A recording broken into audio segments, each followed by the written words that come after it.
Planos paralelos. Ursula Le Guin, Gaches en Isaac. Debe admitirse que el método inventado por Cita Dulip no es del todo fiable. A veces te encuentras en planos diferentes a los que deseabas ir. Si siempre que viaje lleva con usted un ejemplar de la guía práctica planar de Ronan, podrá saber a dónde ha llegado, sea donde sea, aunque Ronan tampoco resulta totalmente fiable. Pero la enciclopedia planaria, en 44 volúmenes, no es nada práctica de transportar, y, después de todo, ¿quién es completamente de fiar a menos que esté muerto? Yo llegué a Islak sin querer, cuando aún era inexperta, antes de haberme acostumbrado a llevar la Ronan en la maleta. El hotel interplanar tenía la enciclopedia, pero en ese momento estaba en el encuadernador porque, según dijeron, los osos se habían comido la cola de las cubiertas y éstas se habían desprendido de los libros. Pensé que en Itlak debían de tener osos bastante raros, pero no me atreví a preguntar. No obstante, miré cuidadosamente por los alrededores, en las salas y en mi habitación por si se daba el caso de que hubiera algún oso merodeando. Era un hotel bonito y los huéspedes eran agradables, así que decidí aceptar las cosas como venían y pasar un día o dos en Islak. Eché un vistazo a los libros de la estantería de mi habitación e introduje uno en el leemático empotrado, y ya me había olvidado completamente de los osos cuando algo se escabulló detrás de uno de los sujetalibros. Moví el sujetalibros y pude verlo durante un instante. Era oscuro y peludo, y tenía una especie de cola larga y delgada, como de alambre. Medía entre 15 y 20 centímetros sin contar la cola. No me apetecía mucho compartir mi habitación con él, pero odio quejarme a desconocidos. Solo puedes quejarte satisfactoriamente a personas que conoces muy bien. Así que tapé con el pesado sujetalibros el agujero de la pared por donde había desaparecido la criatura y bajé a cenar.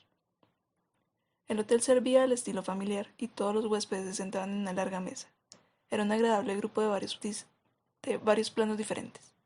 Pudimos conversar por parejas, utilizando nuestros traumáticos, aunque la conversación general cargó excesivamente los circuitos. El comensal de mi izquierda, una señora sonrosada de un plano al que llamó Ayes, me dijo que ella y su marido iban a Isla muy a menudo. Le pregunté si sabía algo sobre los osos. Sí, dijo sonriendo y asintiendo con la cabeza. Son bastante inofensivos, pero son una pequeña plaga. Estropean los libros, lamen los sobres y se acurrucan en la cama. ¿Se acurrucan en la cama? Sí, sí, antes eran animales domésticos. Su marido me habló desde la izquierda de su esposa. Era un señor también sonrosado. Ositos de peluche, dijo en inglés, sonriendo. Sí. Ositos de peluche. Sí, sí, contestó él. Y entonces añadió en su propio idioma, los ositos de peluche son pequeños animales de compañía para niños, ¿no es así? Sí, pero no están vivos. Pareció consternado. ¿Están muertos? No, no son animales, sino juguetes. Sí, sí, juguetes, mascotas, dijo él sonriendo y asintiendo con la cabeza. Él quería hablar sobre su visita a mi plan. Había estado en San Francisco y le había gustado mucho. Y acabamos hablando de terremotos en lugar de sobre ositos de peluche. Un seísmo de 5,6 en la escala le había parecido una experiencia con mucho encanto, muy agradable. Y él, su esposa y yo estuvimos riéndonos durante un buen rato mientras él hablaba de sus experiencias. Realmente era una pareja muy agradable, con una visión muy positiva de la vida.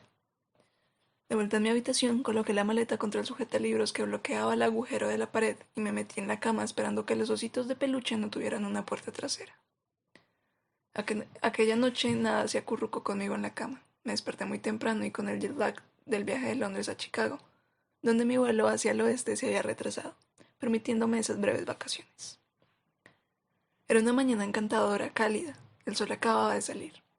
Me levanté y me fui a dar un paseo y ver la ciudad de Slas, en el plano de Islak.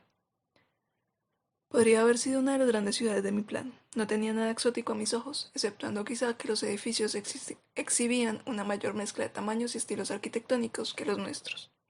Es decir, nosotros construimos los edificios imponentes en el centro y en las calles importantes, y los humildes y pequeños en la periferia, en los barrios pobres o en los arrabales. En ese barrio de Slas, las casas grandes se juntaban junto a las cabañas diminutas, algunas de ellas apenas más grandes que madrigueras. Cuando fui en la otra dirección, hacia el centro, encontré la misma caótica mezcla de escalas en los edificios de oficinas. Un viejo bloque de granito macizo de 4 pisos de altura sobresalía por encima de una construcción de 10 plantas de 3 metros de ancho, con 10 pisos de solo 1 metro o 1,5 metros de altura, el rascacielos de una muñeca. Pero entonces, sin embargo, había bastantes nativos por las calles, y los edificios no me confundieron tanto como lo hicieron las personas. Eran increíblemente variados en cuanto a tamaño, color y forma. Una mujer que debía de medir unos 2,5 metros de altura me barrió, literalmente. Era barrendera y limpiaba la acera diligentemente. Llevaba lo que yo tomé por una escoba de repuesto a un plumero, un gran manojo de plumas metido en la parte de atrás de su cinturón, como la cola de un avestruz.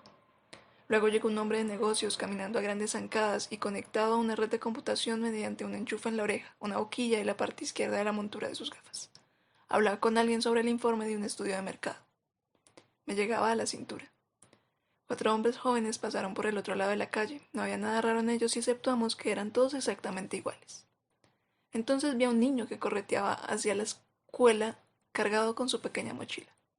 Correteaba a 4 patas, hábilmente, con las manos enfundadas en manoplas de piel y los pies calzados con unas botas que lo protegían del pavimento.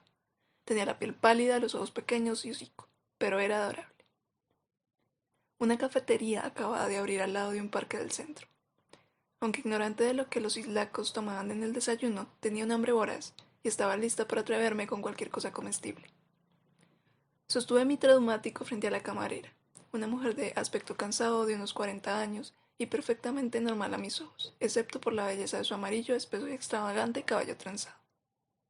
Por favor, dígame qué es lo que comen los extranjeros para desayunar, pedí. Ella se rió, mantuvo después una hermosa y amable sonrisa y dijo mediante traumático: Bueno, es usted quien tiene que decírmelo. Nosotros comemos clediv o fruta con clediv. Fruta con clediv, por favor, dije. Y enseguida me trajo un plato de frutas de aspecto delicioso y una gran bol de unas gachas homogéneas, amarillas y tibias, tan consistentes como una crema muy espesa. Suena repugnante, pero eran deliciosas, dulces y suaves, ligeramente saciantes y levemente estimulantes como el café con leche. Espero a ver si me gustaban. Lo siento. No he pensado en preguntarle si es carnívora, dijo. Los carnívoros desayunan animales crudos, o clediv con despojos. Esto está bien, dije. No había nadie más allí y nos habíamos caído en gracia mutuamente. ¿Puedo preguntarle de dónde viene? Dijo, y empezamos a charlar. Su nombre era Ai Ale. Pronto comprendí que no solo era una persona inteligente, sino también muy culta. Era licenciada en patología botánica, pero tenía suerte, aseguró, de haber conseguido un trabajo de camarera. Desde la prohibición, dijo ella encogiéndose de hombros. Cuando vio que yo no sabía lo que era la prohibición, empezó a explicármelo. Pero ahora ya había ido llegando unos cuantos clientes, un hombre del tamaño de un toro en una mesa, dos jovencitas en otra, y tuvo que atenderles. Me gustaría que continuásemos hablando, dije, y ella contestó con una sonrisa más amable. Bueno, si vuelves a eso de las 5, podré sentarme a charlar contigo. Vendré, respondí, y lo hice. Tras vagar por el parque y la ciudad, volví al hotel para almorzar y echar un sueñecito, y después tomé el monorriel de vuelta al centro. Nunca había visto tal variedad de personas como la que había en aquel vagón, de todos los tamaños, formas, colores, grado de profusión pilosa, color de piel, variedad del plumaje. La escoba de la barrendera callejera era de hecho una cola, y de hojarasca pensé, mirando a un joven alto y verdoso. Lo que tenía sobre las orejas no eran helechos. Susurraba para sí mismo como susurraba el viento cálido que entraba a través de las ventanas del vagón. Desgraciadamente, lo único que los islacos parecían tener en común era la pobreza. La ciudad había sido próspera no hacía mucho tiempo. El monorriel era un elegante ejemplo de su ingeniería, pero tenía un aspecto desgastado y roto. Los antiguos edificios supervivientes de una escala familiar para mí eran espléndidos, pero estaban en ruinas, y se los veía rodeados por las más recientes construcciones para gigantes y para muñecas y por edificios parecidos a establos o caballerizas o madrigueras. Un terrible batiburillo de edificación barata, de aspecto destartalado y miserable. Los mismos islacos iban pobremente vestidos, cuando no directamente con harapos. Algunos de los más peludos y de los más emplumados vestían únicamente su piel y plumas. El joven verde llevaba un modesto taparrabos, pero su torso rugoso y sus extremidades estaban desnudos. Era un país con graves y profundos problemas económicos. Ailey estaba sentada a una de las mesas de fuera de la cafetería, la cledifacería, de al lado de la suya. Sonrió y me hizo una seña, y yo me senté con ella. Estaba tomándose un pequeño bol de clediv picante con especias dulces, y yo pedí lo mismo. Por favor, háblame de la prohibición, le dije. Nosotros nos parecíamos a vosotros, dijo ella. ¿Y qué pasó? Bueno, contestó titubeante. Nos gustaba la ciencia, nos gustaba la ingeniería. Éramos buenos ingenieros, pero quizá no éramos buenos científicos. Para resumir su historia, Los islácos sabían mucho de física aplicada, agricultura, arquitectura, desarrollo urbano, ingeniería, desarrollo tecnológico, pero muy poco de ciencias de la vida, de historia y de teoría. Tenían su Edison y su Ford, pero no su Darwin y su Mendel. Cuando sus aeropuertos llegaron a ser como los nuestros, sino peores, empezaron a viajar entre planos, y en algún plano, hace aproximadamente 100 años, uno de sus científicos descubrió la genética aplicada, y se la trajo a casa.